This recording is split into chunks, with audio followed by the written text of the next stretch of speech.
มาส่งพี่น้องผู้ปันแห้งสื่อข่าวแซนมีเดียเขาดังเสียงนะคะเนาะวันนี้ก็แม่นยาในวันที่10เดือนธันวาคม2526นะคะบุญดานรายการข่าวคาตอนในเดียวทั้งข่าวเงาเกี่ยวกับไปลองซึ่งมันเอาเฮอร์มินปล่อยหมักสายอองดีดังจุ่มขีแก้แผ่นในปืนตีสิเวียงหมาย8และหมาย9นนาทีกุ้มกำตับซึกปริมาสูงซึ่งได้ SPP ให้เขาดูด้านข่าวเงาในเสียวก็มาผักตอนวันพี่น้องของกว่านะครับอีกเนื้อซึกมันอ่านเพียวจุ่มขีแก้แผ่นในเมืองกูปืนตีจำหนังไรหับปากตั้งเมืองเขนันเสร็จแล้วในพื้นที่แกเดนดินจับจีเวงสีปอและเมืองใหญ่นั้นตั้งตึกมีซุ้มเขแก้เพี้ยนดังปักเศร้าไว้เสปั่นการเขาไว้อยู่แล้วเมื่อว่าในเราต่างฝ่ายตับกลางหาซึกมันเอาเฮอร์มินแก๊สภายตาและเฮอร์มินไหว12เขามินปั่นเรียบเสร็จปล่อยหมักลงสาตีดังจุ่มแก้เพี้ยนเขาอันปักไว้ตีหิมวันเซนโตจีเวงเมืองใหญ่นั่นนะครับเมื่อวันที่9เดือนธันวาคม2526บุว่าในข้าวยามกลางในละ9:30นั้นซึ่งมันเตียวเฮอร์มินปันเลพาตีตังบางเสาจุ่มเขยาแผ่นในปืนตีหิมวันปุงแลนวันเซนโตวันนำ3แดวันปางดงวันเจอในอยู่ในปืนตีตับซึกได้ SPP กุมกำไว้อันมีที่ในแก่แดนดินจับเจเวียงสีปอและเวียงเมืองใหญ่ดิจับกันนั้นได้ผู้ซ้อมหนังไหนเกี่ยวกับเรื่องในขณะคนเมืองในพื้นที่อันนำเขาซื้อก้อนหนึ่งหลัดเนี่ยว่าพื้นที่อันซึกมันเขาเอาเฮอร์มินมาปันนั้นมีจุ่มแก้วเพี้ยนแขเขาอยู่ไว้ตั้งนำค่ะเพราะในอยู่ปัตตาซึกได้กุมกำไว้ค่ะพระอำฮัดอุบลาสังรองในเตะเสมอขย่ำกลางใน9:30ต่อบ่ถึงขย่ำกลางวัน12 โมงปลายในเฮอร์มินซึกมันมามินปันอยู่หลายกำสิได้เมื่อขย่ำ11 โมงปลายนั้นเฮอร์มินไหว12เอาหมักลงปล่อยลงสายตีดังจุ่มเขยแก้เพี้ยนอันมิติหิมวันเสียนตอนนั้นเขาลำได้ก็สั่งซึกมันเขาเอาซึกโทเขาทัดศอกเต้าตั้งนาลินป้อนไหนจางเปลี่ยนปางด้วยกันตั้งภายโหมลมจุ่มแก้เพี้ยนเขานั้นแหละเขาจังเอาเฮอร์มินปล่อยหมักสายก้วยถังแต่ลองมาเจ็บรูดตายได้ก็เตมีอยู่ก้วยกามไปในหุ่นซ้อมดีลีในเขาเกี่ยวกับเรื่องในภายเขาตับซึกปริมาณสูงซึ่งได้ SPPและภายข่าวซึ่งมันเขาได้ก็อ่ำไปเลยหันปืนเผาลาดสังซ่อมเสตะลองซึ่งมันเอาเฮอร์มินเขามิ้นจบข่าวสิและปล่อยสากกีดังซุ่มเขียแก้แผ่นบางเศร้า SPP เขานั้นเลยหันกลเมืองในปืนตีบอดถ่ายวิดีโอปืนแผ่ไว้ตั้งเนื้อโซเชียลมีเดียอยู่ในเขาเมื่อในวันที่24 เดือนธันวาคมและในวันที่26 เดือนธันวาคม2025ปุ่นมาในเกาะซึกมันเขาทัดเพียวตีตังเหตุการณ์ปั่นการของจุ่มเขียแผ่นอันบักเศร้าอยู่ไว้ที่วันหนองเต้ากองไห้และดังวันเกียงจีเวียงเมืองหนองนั้นเสตีเงียบไหลกวนตา34เกาะนั้นปรังเจ้าเข26เกาะกวนเมืองห่มตุ้ม8เกาะอีกปรังเคืองกองกลางเคืองจัดโคตื้ออันเกี่ยวของตั้งนำในของสีซึกมันเขาออกข่าวไว้หนังในเนี่ยค่ะเมื่อนั้นก้วยหนังเก่าในคณะเมื่อวันที่29 เดือนธันวาคม2025ในของสีซึกมันเอาแห้งซึก1ปากปลายและจะตือปรังตวนเสโทซึกเขาศอกตียับจุ่มเขียแก้แผ่นอันปังสวัยที่เนื้อเถื่อนอันมีดีหิมวันปุ่งโบอันจำกันตั้งวันตองเทคนั้นสิและเฮ็ดให้เปลี่ยนปางด้วยกันตั้ง SPP เสียถึงมาในแก่วันที่30 เดือนธันวาคม2025ในวันที่1 เดือนธันวาคม2025นั้นซึกมันเขาเพียวตียับและจุ่มเขียแก้แผ่น28ก็และเครื่องโคตื้ออันเกี่ยวข้องและห้องก่อไก่ที่อยู่ด้านเสาหลังไปอันมีดีหิมวันตองเทคนั้นในเขา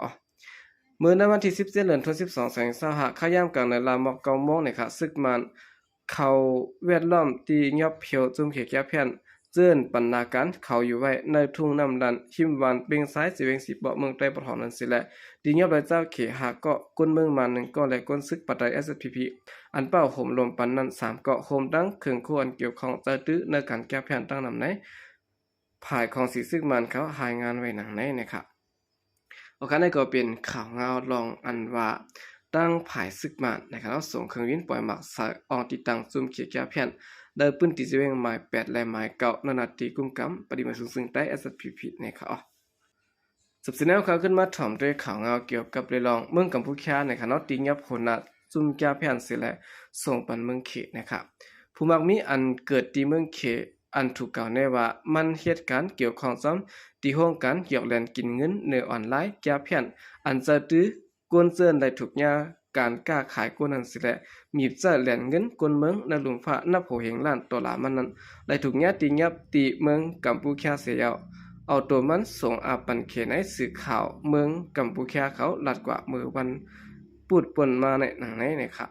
เขาเป็นเผาห้องการภายในเมืองกัมพูชาลาดว่าเจ้าหน้าที่เมืองกัมพูชาเขาไล่ตีงับเอาตัวกวนเมืองเขตสามก็อันเป็นเซินจื้อสวยจีแหลงและเช่าจีหวยเสส่งอาปันในมือเจ้าหน้าที่เมืองเขตกว่าในเขารอนเจ้าหน้าที่เมืองเขตเขาตุกย้อนมาในขอบเบิงลองห่มลมลองห่มมือกันเพียวมวยจุ่มแก้วแผ่นอันคำเมืองนั้นกัมพูชาไล่แต่ลงมือเฮ็ดสร้างมามือวันางการป่นมานั่นในเขาห้องการพ่องลงเมืองกัมพูชาลาดกว่าว่าส่วนใดของคนเมืองกัมพูชาของเซินจื้อนั้นไหลหุบซิมกึดยึดแปดจอมหนังขอปงเมื่อเดือนตุลาคมนั้นในเขาตั้งฝ่ายเจ้าหน้าที่อเมริกันและดังอังกฤษเขาไล่ตามวางปันตามเนื้อเซินจื้ออันเป็นคนเมืองเขอายุ38ปีนั้นยาววอชิงตันไล่เอาตั้งผิดเนื้อเซินจื้อเจมเมอร์เลนออกโทเปอร์นั้นย้อนว่ามันแหลนคนเมืองอเมริกันนับโหเฮงและ